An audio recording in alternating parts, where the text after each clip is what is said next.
আসসালামু আলাইকুম। প্রতিদিনের মতো ডেইলি একটা ব্লগ নিয়ে চলে আসলাম। আশা করি সবাই ভালো আছেন। তো আজকে হচ্ছে আমার পরীক্ষা ছিল আর আনাস এখানে ঘুমাইতেছে। আমি একটু আগেই উঠছি কারণ একটু দেরি করে উঠলেই হচ্ছে আমার যেতে দেরি হয়ে যায়। তো ইমু চলে যাওয়ার পরপরই আমি উঠে গেছি আর এখানে আমি একটু চা বসাই দিছি।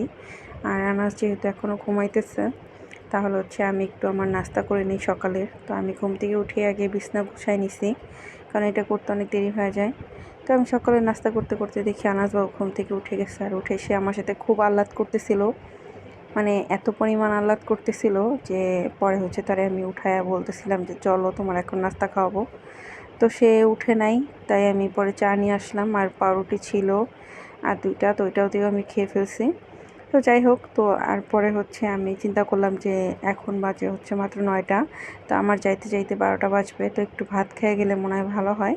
তো ভাত ছিল এখানে, আমি হচ্ছে ডিম আর পেঁয়াজ কাঁচামরিচ দিয়ে ভাতটা ভালো করে ভেজে নিব। তো আগে ডিমটা ভেজে নিতেছি একটু লবণ দিয়ে, পরে এই কয়টা ভাত দিয়ে হচ্ছে আমি ভালো করে ভেজে নিব। আর বাকি ভাতগুলো দিয়ে মুখে পান্তা ভাত করে দিচ্ছি। তো ইমু পান্তা ভাত খাক আর এদিকে হচ্ছে আমার জন্য এই ভাতগুলো আমি ভেজে নিচ্ছি। কিন্তু আমি না এগুলো একটুও খাইতে পারি নাই, আমার মানে আর ভালো লাগতেছিল না খাইতে। এগুলো হচ্ছে আমি পরে রাইখা দিই, 2-3 চামচ খাওয়ার পরে রাইখা দিই। মানে এগুলো হচ্ছে আমি ইমুকে পরে লাঞ্চে দিয়ে দিই। পরে হচ্ছে আমি ইমুকে বলছিলাম যে এগুলো খায় ফেলো, তো পরে হচ্ছে ও খাই ফেলছে। পরে আসার সময় হচ্ছে আমার এত ক্ষুধা লাগছে কারণ আমি সারাদিন হচ্ছে শুধু এই কলা রুটি খেয়েছিলাম। তো বাসায় আসা হচ্ছে আস্তে আস্তে 7:30 বেজে গেছে। আসার পর হচ্ছে আনাজকে একটু নাস্তা খাওয়াইতে হয়, ছোটো মানুষ, ও তো আর ক্ষুধা জ্বালা বুঝবে না। তো এই নুডলস খেতে খেতে 8:30 বেজে গেছে। পরে ওর সাথে আমি আরও রাগারাগি করতেছিলাম যে বাজার নেই, কিছু নেই, আমি এখন আইসা কখন রান্না করব। পরে বলছে আচ্ছা ঠিক আছে, নুডলসটা খাও, তারপরে হচ্ছে একটু পেটটা ভরলে পরে রেস্ট নিয়ে আস্তে ধীরে রান্না করো। তো আসলে কি মানে রেস্ট নেওয়া হয়? আমার কত কাজ বাকি আছে, যেমন এই যে কতগুলা থালা বাসন মানে আধোয়া পড়ে আছে, এগুলো সব পরিষ্কার করতে হবে, ঘর তো গুছাইতে হবে। কারণ নানা ছোটো মানুষ, ও তো খেলাধুলা করে, ও ময়লা ঘরের মধ্যে ঘোরাঘুরি করে, এই একটা ঝামেলা। তো ইমু আবার হচ্ছে আমার মানে বড় জায়ের বাসা থেকে কলা নিয়ে আসছে, আমার শাশুড়ি এগুলো দিয়ে দিছে। তা আসার সময় হচ্ছে ইমু কিছু বাজার করে নিয়ে আসছে, দুন্দুল নিয়ে আসছিলো, তা আমি একটু দুন্দুলবাজি করে দিতেছিলাম। তো মানে রাতেই খাওয়া দাওয়া করবো আর কি, দুপুরের খাবার রাতেই খাওয়া হবে আসলে। তো দুন্দুলে আমি একবারই বসাই দিছি, আমি বসাই দেওয়ার পর হচ্ছে ইমু অনেকগুলো শাক নিয়ে আসছে, ডাঁটা আনছে, পুঁই শাক আনছে, তারপর হচ্ছে মানে আরও লাল শাক নিয়ে আসছে, মানে এতগুলো শাক একসাথে নিয়ে আসছে, ওর কাজই এগুলা, মানে যখন নিয়ে আসে তখন একসাথে অনেকগুলো শাক নিয়ে আসে। তো এখানে আমি দেখতেছিলাম ডাঁটার শাকগুলো খুবই ফ্রেশ আছে।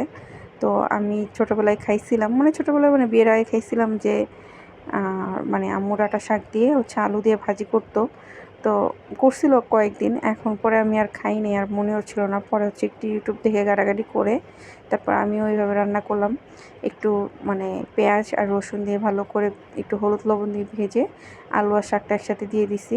তো এখন হচ্ছে একটু পানি দিব, কারণ ডাঁটা শাকটা, এই শাকটা একটু বেশি মানে কি বলে বুড়া বলে, তো এটা এই জন্য।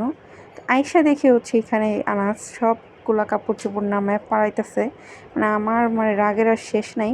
তো আমি হচ্ছে ওরে মানে মারবো না কি বলবো আমি বুঝতেছিলাম না। তারপরে হচ্ছে যাই হোক, আমি পরে কাপড় চোপড়গুলো গুছাই নিছি। আর এইখানে হচ্ছে মানে পরে খাইতে বসছিলাম, এত কিছু রান্না করছি কিন্তু তারপরেও না আমার মানে কিছু দিয়ে খাইতে ভালো লাগতেছিল না। পরে আমি একটু গুঁড়া মরিচ আর লবণ দিয়ে ভালো করে লেবু দিয়ে মানে নিয়ে পরে খাইতেছিলাম, কারণ আমার না কিছু খাইতে ভালো লাগতেছিল না। পরে রাতে একটু স্যুপ রান্না করলাম, কারণ হচ্ছে খুবই খারাপ লাগতেছিল, মানে শরীরটা এত দুর্বল লাগতেছিল, আমার স্যুপ খেলে মনে হয় যে ইনস্ট্যান্ট শরীরটা ভালো হয়ে যায়। তো স্যুপ রাঁধতে রাঁধতে আজকের মতো এ পর্যন্তই। সবাই ভালো থাকবেন, সুস্থ থাকবেন, আল্লাহ হাফেজ।